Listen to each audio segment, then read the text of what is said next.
Welcome to this week's episode of The State of It, the politics podcast from The Times and The Sunday Times. I'm Stephen Swinford, the political editor at The Times. I'm Patrick Maguire, chief political commentator at The Times. I'm Gabriel, Pogrund, Whitehall editor at The Sunday Times. Now, this week, we have an action-packed episode on what will be inside Rachel Reeves' red box.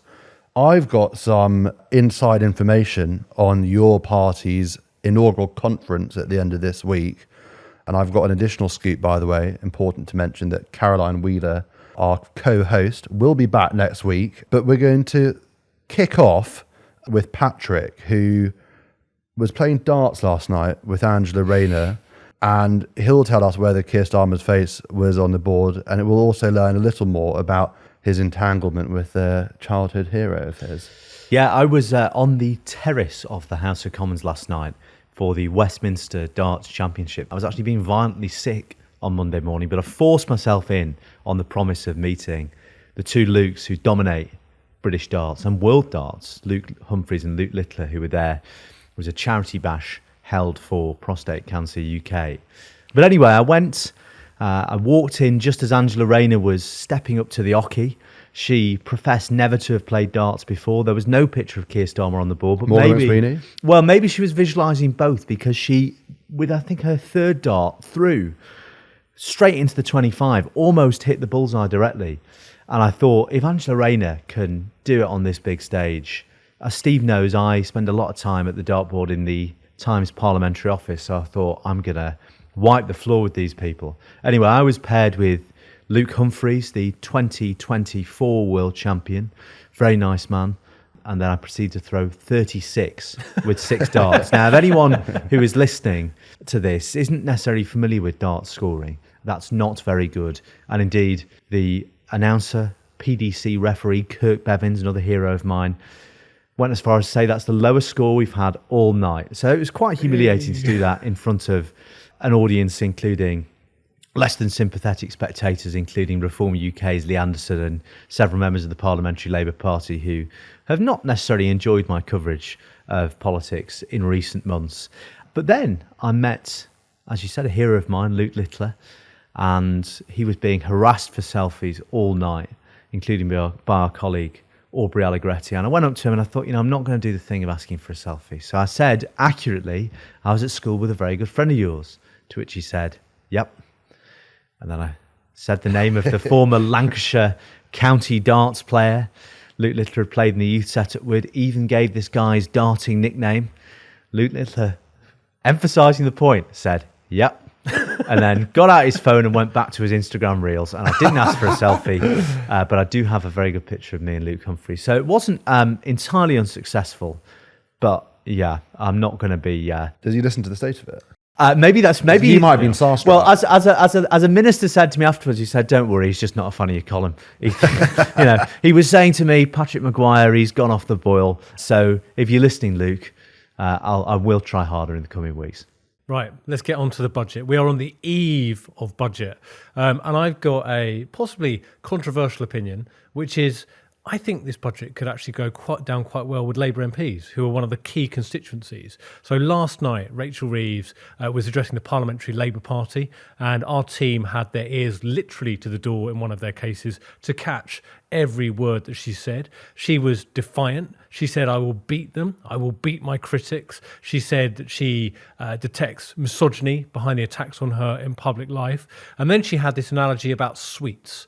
And she said, look, this isn't like a bag of pick and mix. You can't have the Coca-Cola bottles and not the fruit salads. You have to eat all of them. But she said, you're going to like 95% of the things in my budget, which got us thinking, what are they going to like? And this is our first scoop on the podcast today. She is going to freeze fuel duty again. So there was discussion on this in the Treasury. We talked about it a couple of weeks back. They've taken a decision to freeze it. That is not a small decision. That will cost £3 billion. She's going to keep the 5p cut in fuel duty, and that is a cost of living measure. And when you stand back from this budget and you look at the different measures in the round, she has now got that. She's going to increase the national living wage to something like £12.70, which is a 4% rise in the national living wage. And there's going to be this big cut on energy bills. Well, and she's freezing train fares as well at the tune of 600 million. benefits uprated in line with inflation. So there is a lot of stuff for Labour MPs, as she told them last night, to get out there and sell a lot of positives. And I think that if you look at the kind of political positioning, and we will come on to the tax rises in a second, there is an argument that she has won round and will win round Labour MPs, so that reduces the likelihood of a challenge. But of course, it's going to be another story for voters and the markets. Yeah, absolutely. And there are contradictions in the politics of this. So we're talking about fuel duty, for instance. If you drive an electric car, you are going to face, for the first time, a pay-per-mile tax. Now, given that successive governments have incentivised people via the tax system to buy an electric car, to have that advantageous treatment, I don't think that's going to go down particularly well. Indeed, Gabriel and I had a conversation with someone to this effect a little while ago, and they were talking about the last budget, and Labour ran a very extensive polling and research operation, basically a Champions League of tax rises. You know, this tax would play that tax, and they had a really firm idea of what taxes people liked. The answer was, actually, nobody likes taxes. But some people in number 10, number 11 expected an electric vehicle tax to go down quite well. But actually, people thought it was unfair because people had bought electric cars under the assumption of advantageous tax treatment and then found it taken away from them. So I suspect that might be one of the things that at the moment we're not talking about, but there might be a big backlash. The other thing, of course, is you've mentioned benefits upraised in line with inflation. The state pension's going to go up by 4.8% in line with the increase in average earnings. The two-child cap is going to go. There are lots of Labour MPs, perhaps not a majority of them, but a big chunk of Labour MPs, particularly those more inclined to the right of the party, the blue Labour tendency in the party, who think the politics of that is going to be utterly disastrous. Because essentially, Rachel Reeves is going to say, I know you're struggling with your cost of living if you're a working family. I know that I'm going to have to do all of these things to cut your energy bills, etc., but I'm essentially writing a blank cheque to larger families, including those who aren't in work. Now, for lots of Labour people, that is a matter of principle. Gordon Brown has made very eloquent arguments about why eliminating child poverty is the party's moral mission. But you've got to wonder, actually, whether there will be a backlash to that. You know, I remember, I think I mentioned it on this podcast, getting a text from a Labour MP a couple of weeks ago who said, we're the party of graduates, migrants and benefits claimants. And if that is the sort of message that you're going to hear from Labour MPs, hear from voters, hear from Nigel Farage perhaps in the days after the budget, that might be a tricky wicket for Rachel Reeves to defend. And funnily enough, I mean, just to sort of lift the veil a little bit on the way Sunday journalism works, our deputy political editor, Harry York, last week brought in an op-ed from Rachel Reeves, and I thought it was sort of really politically fascinating that her core message was wholly unrelated to the text of the budget. She told Harry, and we published our op-ed, that she would in due course fulfil her stated objective of reforming welfare. I thought that's fascinating. You know, you're moments away from this great spectacle of a budget where you as Chancellor have this singular ability to shape the ways and means and tax and spending of this country. But the thing you wish to say is, at a later point, I will engage in unspecified reforms to the welfare bill, which I think it was her attempt to sort of preempt that off and preempt that criticism.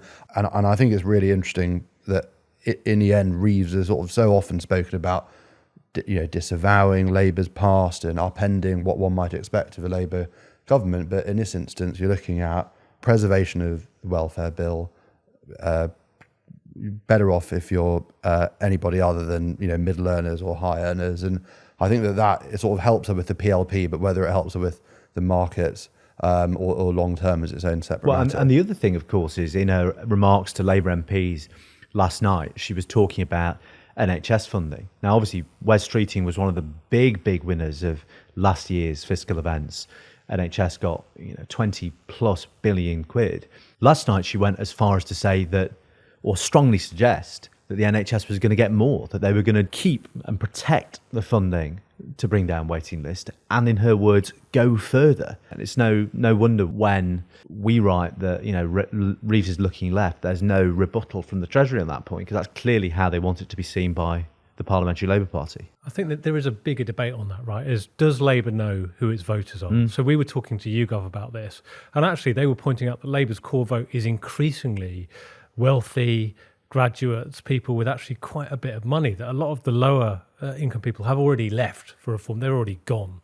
So you're left with actually a party that is doing a lot of tax rises on its own voters. And let's just talk about those briefly. You've got this big stealth tax and freezing the income tax thresholds, which is going to hit people to a tune of thousands of pounds, and that's going to raise 10 billion. And then you've got this amazing smorgasbord. It's like 13 different tax rises or something like that. So you've got the stealth tax, you've got a tax rate on pension savings, you've got a tourism tax, you've got a gambling tax, you've got a cycle to work tax, you've got a mansion tax, which isn't actually a mansion tax, it's a property tax, as we should properly call it. The list goes on. And this is the problem with this budget, that you could end up pissing an extraordinary number of people off because you've gone so broad and there are so many small taxes. We've read about a milkshake tax, which they're announcing today. So you name it, they appear to be taxing it. And that is the product of not going ahead with the one big tax rise on income tax. You end up with lots of smaller ones. Well, it's interesting. I was having a conversation with a Labour strategist close to several cabinet ministers and people in Number 10 last week.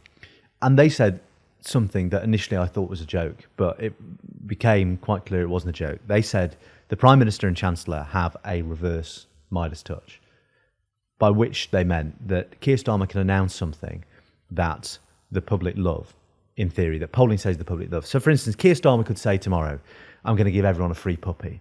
And by the following day, nobody would want a free puppy. You know, this happened with digital ID. It went from 2/3 support among the public to 1/3 support among the public. They argued that Rachel Reeves and Keir Starmer standing among the public is so bad that, in theory, if they started talking about saving the NHS, it wouldn't be that implausible to see people turning against the idea of the NHS. Now, maybe that's an exaggeration, but I think the fundamental point is an important one for us to consider as we look ahead to how this is all going to go down. Because yes, the PLP will be satisfied. Yes, Keir Starmer will still be Prime Minister by Christmas, probably. But you cannot overstate the level of their unpopularity, and you can't understate the goodwill that they have remaining among the public. And that matters when you're trying to sell not just one unpopular tax rise, as Steve is saying, but about 15 of them. And I guess there's just the broader question of survival. So we've been reporting a lot. The issues haven't gone away, but we do think that she's probably, and Keir Starmer by connection, probably safe till May. But we still think there's immense unhappiness in the cabinet. There are people briefing that West Streeting should get a coronation at the end of this, that Starmer should go. Now, they're not in that headspace, but it's not going away, this kind of drumbeat of stuff about the leadership and about the decisions that Rachel Reeves has made and Keir Starmer continues to make and the errors they continue to make. Yeah, and I think our colleagues Aubrey Allegretti and Stefan Boscia had that story from allies of West Streeting who were quickly disavowed by a spokesperson for West Streeting, but we all know how these things work.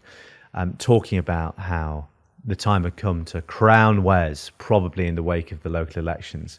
And reading that story, you got a measure of two things. One, just how angry a lot of Labour MPs continue to be with the Prime Minister. But two, the thing that may keep Keir Starmer in office longer than we think, which is the sheer incoherence of the case his parliamentary colleagues are making. Because in that story we had in the Times, every single quote contradicted the next. You know, MPs don't know what they want beyond getting rid of Keir Starmer. You know, one person says we need an ideologue like Wes. The next person says Wes believes the same as Keir Starmer. Somebody says Wes is a great communicator.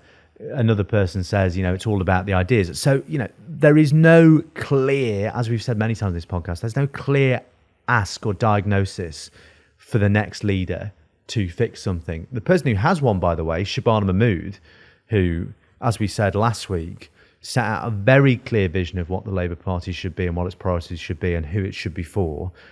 In polling over the weekend by Labour List, the Bible of party activists, her favourability has fallen by 32 points. They also did a range of hypothetical leadership contests. Keir Starmer was beaten by everyone. Ed Miliband, Wes Streeting, Andy Burnham. Who was the only person Keir Starmer beat in that leadership race? Shabana Mahmood. Keir Starmer, you know, the guy who is essentially a dead man walking, still beats his Home Secretary. So that's another thing, you know, we have to consider among all of this. How is this going down among, not just with the bond market, it's not just with the PLP, not just with the electorate, but with the Labour Party membership. Well, watch this space. You'll be able to hear the budget live on Times Radio and then analysis all through the afternoon with Joe Coburn, Andrew Neil and then John Pienaar. And we'll release a special budget episode on Friday, a recording of our live budget event in Westminster, where you can catch me and Patrick Maguire and Fraser Nelson and Maureen Khan talking about the political and economic repercussions. You can still get tickets if you search at Times Events. We want to talk to you about the event of the weekend, which is your party's inaugural conference in Liverpool. And Gabriel, it's fair to say it's looking pretty messy. First and probably last conference. Yeah, absolutely. We were contemplating going, but I think I might go. I've got to say, my press accreditation hasn't been approved yet, and it may not be approved because of what I'm about to reveal, which is that the great question mark hovering over your party since its inception has been who will lead it and who actually holds the whip hand over who within the left, which is sort of want to engage in acts of bewilderingly petty factionalism. And it transpires that Corbyn and Sultana's war of words and their personality clash is at its lowest ebb, if that was even possible. Not least because Sultana, who is, as Stephen Mark said, I've described her as the firebrand MP for Coventry South. She's got a rally on Friday, which is her attempt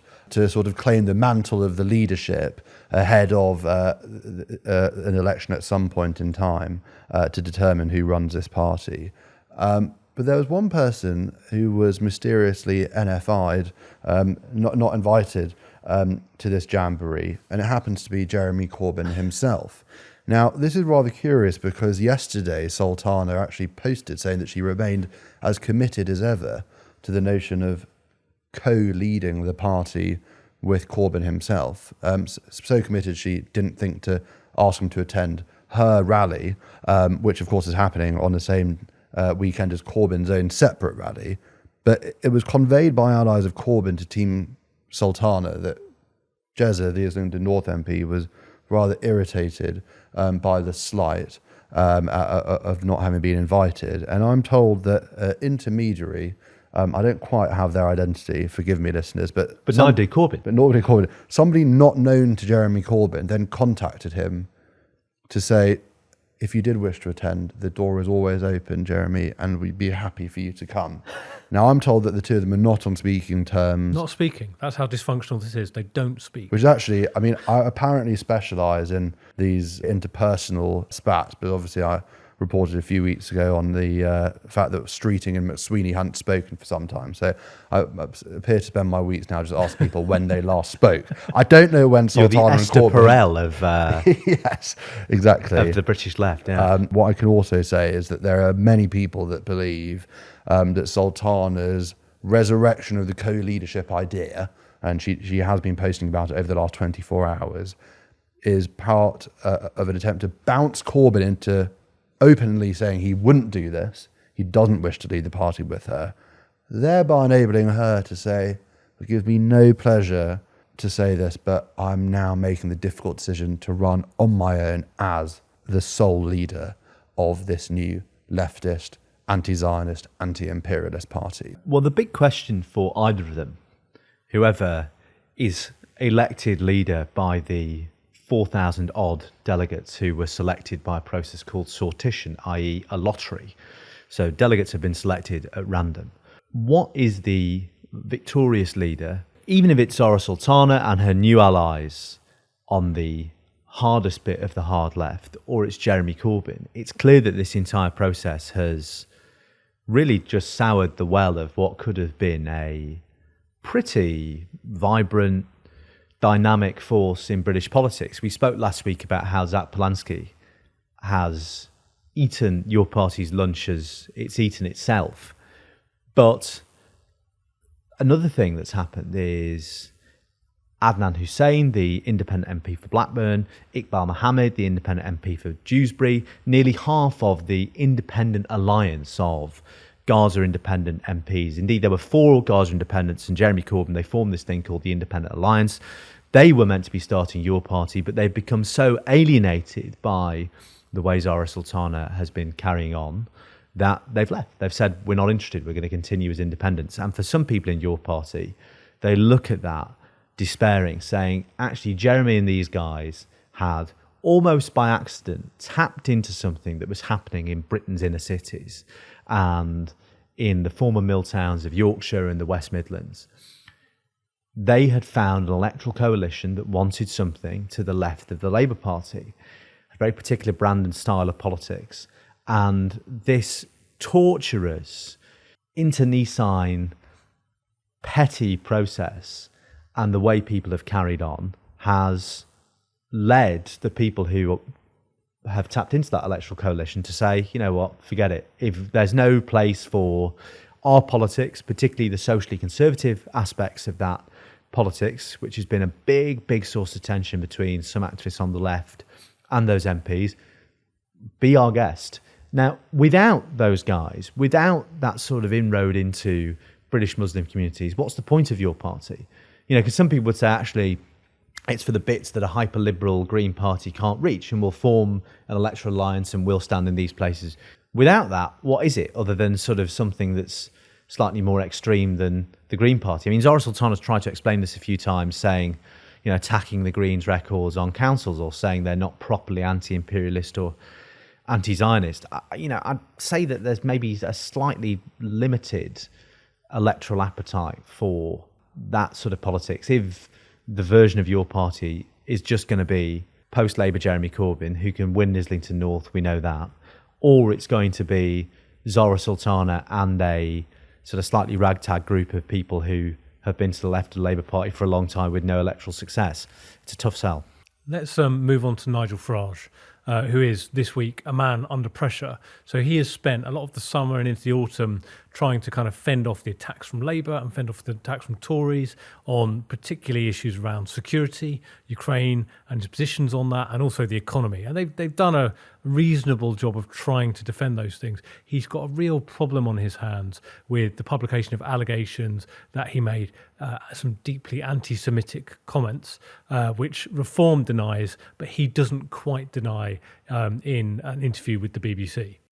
Yeah, and Farage's stance on this, so these allegations, we should say bitterly contested and denied by Nigel Farage, are all about his time at Dulwich College as a schoolboy. Nigel Farage says in interviews, you know, it's 49 years ago, and published in a series of articles in The Guardian over the past week or so, and it strikes at the core of who Nigel Farage believes himself to be. What he says his political record shows, which is he is not an extremist. Indeed, he is the man yelling at extremism, saying stop, and making sure that the BNP didn't become the dominant party to the right of the Tory party, and all of this.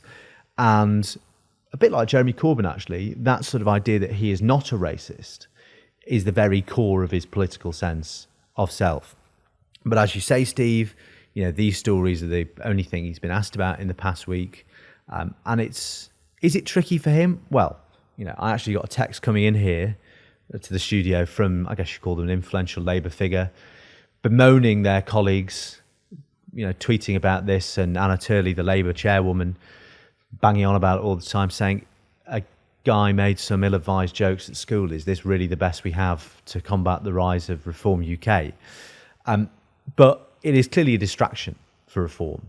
Any minute Nigel Farage is spending talking about the idea that some people on the left of British politics think he has a history of unsavoury views is a minute wasted. And especially after a long period of Reform very proactively saying, you think he's got a problem on Russia? He's going to say, shoot down Russian jets. Indeed, this week he actually said the Trump peace plan agreed with the Russians does not go far enough. It does not protect Ukraine. You think we're profligate? You think we're economically reckless? I'm going to give a big speech on how actually I'm going to take painful decisions on the economy. I'm not going to offer the voters jam tomorrow.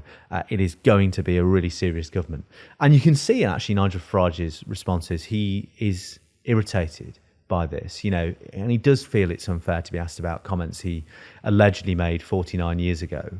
And his response is, as was the case with Michael Crick's very good biography of Nigel Farage, look, I may have said some things at school, but point to anything my political record that says I would racially abuse people, that I am an extremist. I joined the Tory party in 1978 when I was a schoolboy, wasn't a member of the National Front, etc., etc.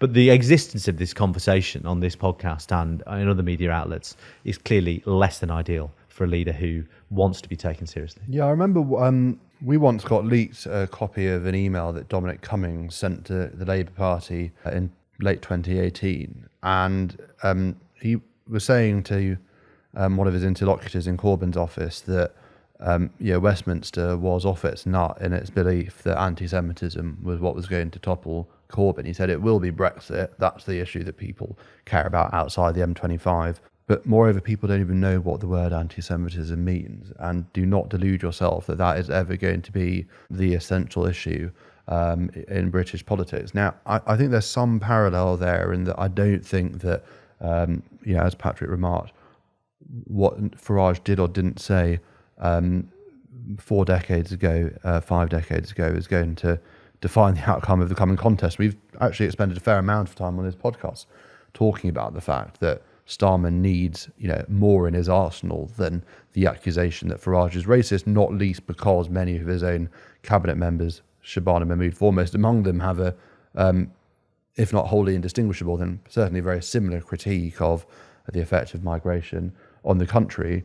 The one thing I will say, though, is that I'm surprised by how difficult Farage has found it to rebut this particular line of questioning. The whole thing about Farage is that he can bat away scrutiny in ways that Starmer, for instance, can't. And, he has an ease and a familiarity that he can deploy to navigate his way out of difficult situations. When he's been challenged, for instance, on his record on Putin in the past, you can almost see the contempt on his face, the wariness of, I said, I said this or that, but, whatever. But this he seems to be struggling with. And I do wonder whether that is possibly because he feels like it's a hostage to fortune to commit to a specific formulation when there could be people waiting in the wings to rebut and deny his core contention. Exactly, Gabriel. That is what stands out from his first comments on it. It was the non-denial. He said there may have been banter.